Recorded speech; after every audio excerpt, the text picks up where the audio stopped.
बिस्मिल्लाहिर्रहमानिर्रहीम, अस्सलाम वालेकुम। A1 टीवी के न्यूज स्टूडियो से मैं हूं अदील मुमताज। नजर डालते हैं हेडलाइंस पर। रावलपिंडी टेस्ट दिलचस्प मरहले में दाखिल हो गया। आखिरी रोज पाकिस्तान को जीत के लिए 175 रन दरकार। इंग्लैंड को फतह के लिए 7 विकेटें लेना होगी। मेजबान टीम की तीसरी विकेट खेल के आगाज में गिरी। इमाम उलक 48 रन बनाकर आउट हुए। सऊद शकील और मोहम्मद रिजवान का मोहतात खेल जारी। सऊद ने 50 मुकम्मल कर ली। मोहम्मद रिजवान ने 42 रन बना लिए। गुज़श्ता रोज उंगली जख्मी होने पर वाइड जाने वाले अजहर अली भी फिट हो गए। आज बैटिंग करेंगे। खेल के मैदान में भारत की एक और हठधर्मी T20 blind cricket world cup के लिए पाकिस्तानी ब्लाइंड क्रिकेट टीम को वीजे न मिले। मेगा इवेंट आज से भारत में शुरू होगा। पाकिस्तान ने अपना पहला मैच 7 दिसंबर को जनूबी अफ्रीका के खिलाफ खेलना है। भारतीय हाई कमीशन ने ताहाल कौमी क्रिकेटर्स के पासपोर्ट भी वापस नहीं किए। Lahore high court Rawalpindi bench ने असद उमर को 7 दिसंबर को तलब कर लिया। एहतजाजी धरनों के खिलाफ दरखास्तों पर समाअत में अदालत ने रिमार्क्स दिए। असद उमर ने अदलिया के खिलाफ तौहीन आमेज अल्फाज इस्तेमाल किए। अदालतों को स्कैंडल्स किया। अदालत ने असद उमर की 26 नवंबर की तहरीर और ट्रांसक्रिप्ट भी तलब कर ली।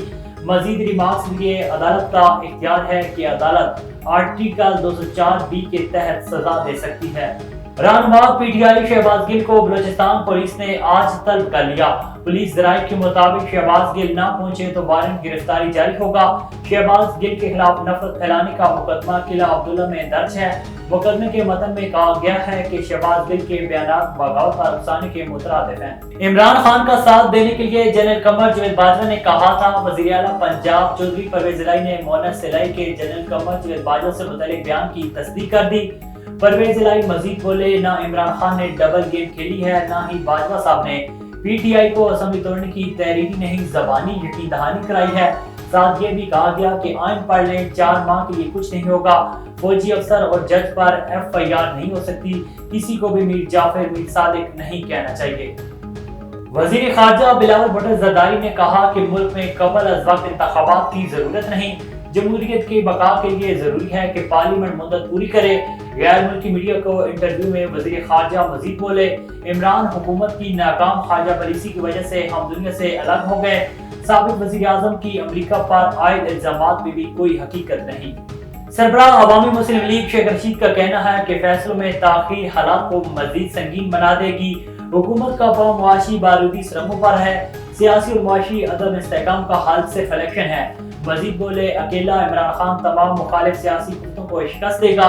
ये नवाज शरीफ को भी बुला लें, फिर भी इनकी सियासी गाड़ी छूट चुकी है। और इमरान खान ने नैब के जरिए सियासी इंतकाम लिया। आजकल इतराफ का जमाना है। साबिक चेयरमैन नैब जावेद इकबाल भी इतराफ कर लें। साबिक वजीर आजम शाहिद खाकान अब्बासी का कहना है कि नाम नहायत एहतसाब और नैब ने मुल्क को नाकाबिल तलाफी नुकसान पहुंचाया। मुल्क की बका के लिए नैब को खत्म होना चाहिए। एहतसाब अदालत में LNG रेफरेंस की समाअत बगैर कार्रवाई 20 दिसंबर तक मुलतवी। हेडलाइंस आपने जानी। A1 टीवी के न्यूज स्टूडियो से फिलहाल इतना ही। मजीद खबरों और अपडेट्स के लिए देखते रहिए A1 टीवी। A1 टीवी, सब पे नजर, अंदर की खबर।